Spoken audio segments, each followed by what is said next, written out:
Les résolutions du Nouvel An qui s'effondrent en février, les régimes abandonnés, les grands projets qui prennent la poussière. On connaît tous. Oui, cette lutte avec l'autodiscipline, elle est universelle. Et on a souvent cette idée que c'est une question de volonté pure, un super pouvoir que certains ont et d'autres pas. Exactement. Mais si on se trompait complètement de combat, et si la solution, c'était pas de juste serrer les dents plus fort? C'est justement ça qui est passionnant avec le livre de Martin Meadows, L'autodiscipline quotidienne. Il part d'un postulat complètement différent. Ah oui, Pour lui, l'autodiscipline, ce n'est pas une grande bataille héroïque contre une tentation immense, c'est plus la construction patiente d'un système. un système, hein. Oui, un ensemble d'habitudes, d'exercices au quotidien qui renforcent notre discipline comme un muscle, petit à petit, jour après jour. Donc, ce livre n'est pas pour les surhommes, en fait. C'est plutôt pour nous tous, ceux qui se sentent parfois un peu dépassés, qui flanchent au premier obstacle. C'est ça. La question, ce serait donc comment on passe de ce concept un peu abstrait, l'autodiscipline, à une pratique concrète et surtout durable. Voilà, il s'agit de la rendre accessible. D'accord, alors, plongeons dedans. Par où on commence pour construire ce fameux muscle? Le livre doit bien poser des fondations, j'imagine. Il en pose deux, et elles sont vraiment cruciales. La première, c'est l'engagement, L'engagement. mais pas au sens où on l'entend d'habitude. L'auteur, il insiste sur le temps fou qu'on perd à chercher la méthode parfaite. Ah, la fameuse paralyse par l'analyse. On cherche le plan parfait et du coup, on ne se lance jamais. C'est exactement ça. Et il prend son propre exemple, ce qui rend la chose très concrète. Il raconte avoir perdu 13 kilos en 3 mois. Ah oui, quand même. Pas avec une formule magique. Il a juste choisi une méthode qui existait déjà, le régime de Tim Ferriss, et il s'y est tenu, et je cite, à la lettre. Donc la clé, c'est pas la méthode, c'est la constance. Précisément, choisir un plan et s'y tenir, sans dévier. D'accord. La constance, c'est une chose, mais comment on fait pour tenir quand on doute? Parce que ça arrive. J'imagine qu'il faut aussi être convaincu qu'on est sur la bonne voie, non? C'est le deuxième pilier, et les deux sont inséparables, la conviction. D'accord. Et pour la construire, son approche est très pragmatique. Il suggère d'imiter ce qui a déjà fonctionné pour des milliers de gens. De choisir un chemin déjà balisé en somme. Voilà. Ça réduit l'incertitude. Et cette petite voix qui nous dit « et si ça marchait pas ?» Eh bien, elle se tait. On gaspille moins d'énergie mentale, on suit juste le plan. C'est rassurant comme idée. Mais soyons honnêtes, on n'a pas besoin de discipline quand tout va bien. Non, c'est sûr. Le vrai test, c'est quand l'adversité frappe, quand on stagne, qu'on recule.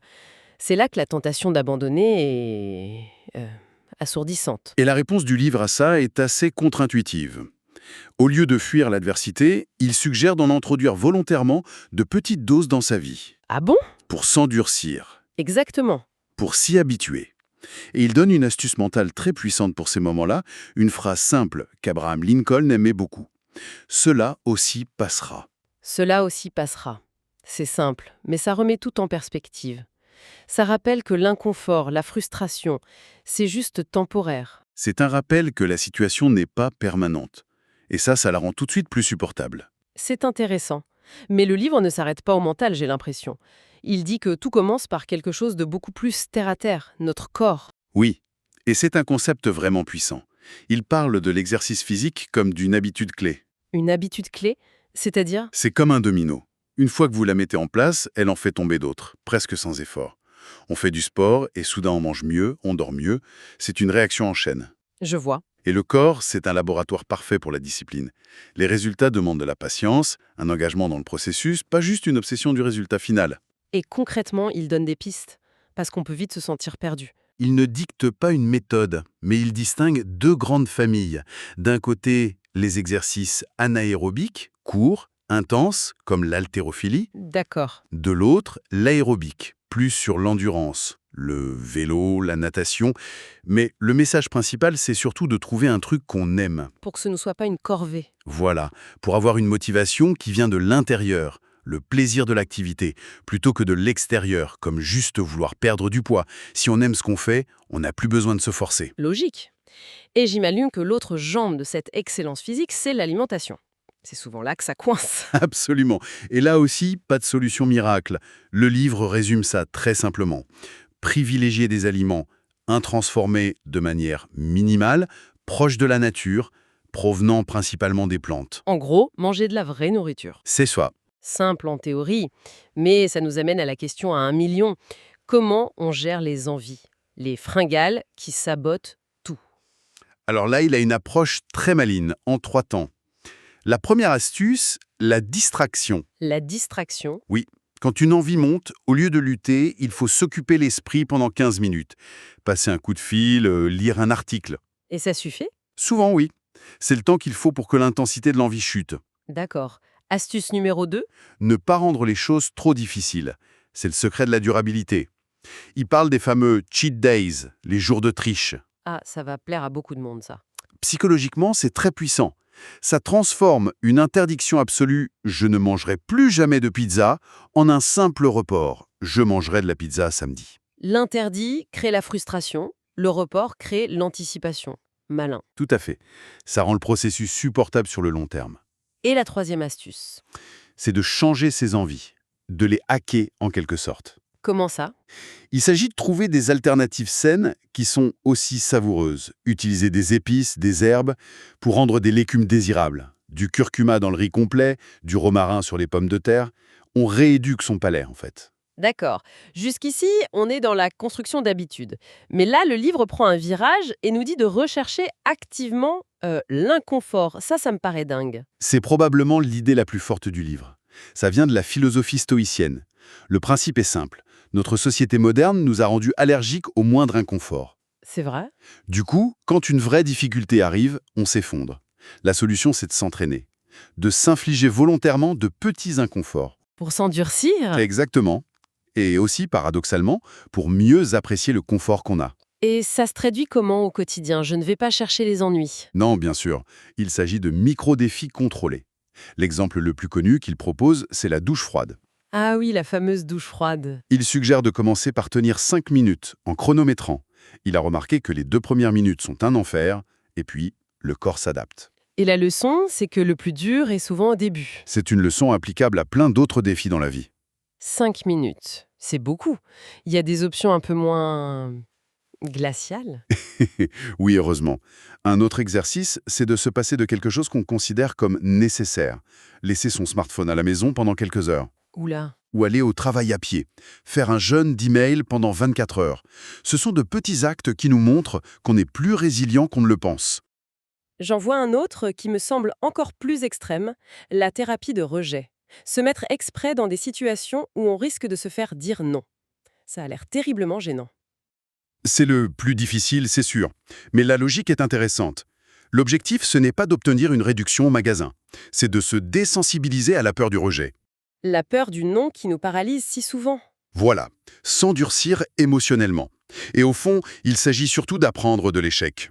Donc ce n'est pas tant réussir à être inconfortable, mais s'habituer à l'échec pour qu'il perde son pouvoir sur nous. C'est tout à fait ça.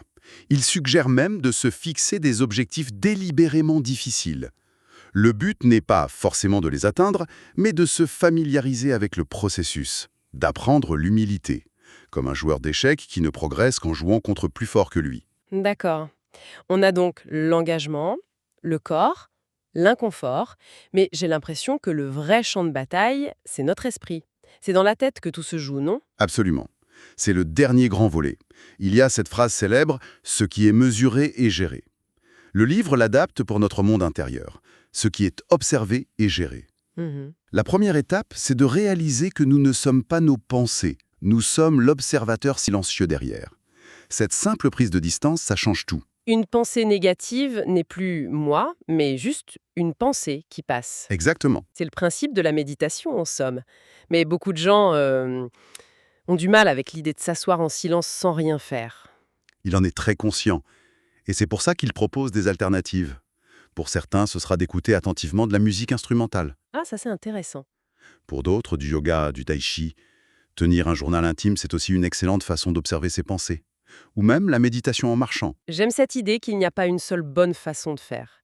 Et il y a un autre exercice que j'ai trouvé très puissant, parler avec son futur soi. C'est un exercice de visualisation très efficace. Écrire une lettre, mais du point de vue de notre nous du futur.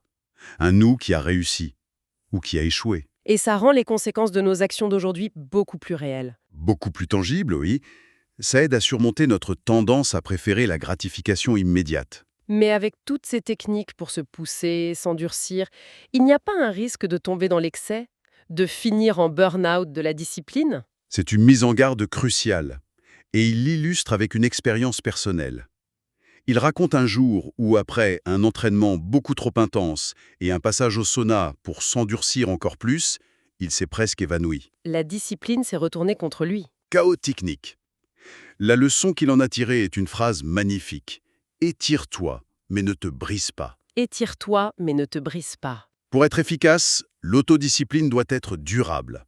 Et pour ça, elle a besoin de son contraire, le repos, la récupération, l'autocompassion. Il faut savoir lâcher prise, en fait. Savoir programmer des pausées, oui, et utiliser ce que la psychologie appelle la réévaluation cognitive. Quand on échoue, on ne le voit pas comme un drame, mais comme une donnée, une opportunité d'apprendre. En somme, si on résume, on est loin de l'image du sergent instructeur. L'autodiscipline, ce n'est pas une punition, c'est une construction. Presque artisanale, C'est ça.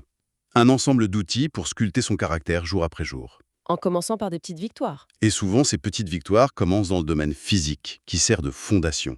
Il s'agit moins de se forcer à faire des choses désagréables que d'apprendre à trouver de la force, et même une forme de satisfaction à dépasser l'inconfort. C'est un vrai changement de perspective. C'est fondamental. Pour conclure, je retiens une pensée.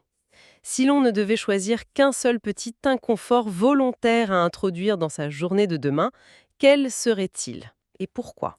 Pas pour se torturer, juste pour observer. Observer ce que cette petite expérience, ce grain de sable dans la machine bien huilée de notre confort, nous apprend sur nous-mêmes. C'est peut-être par là que tout commence.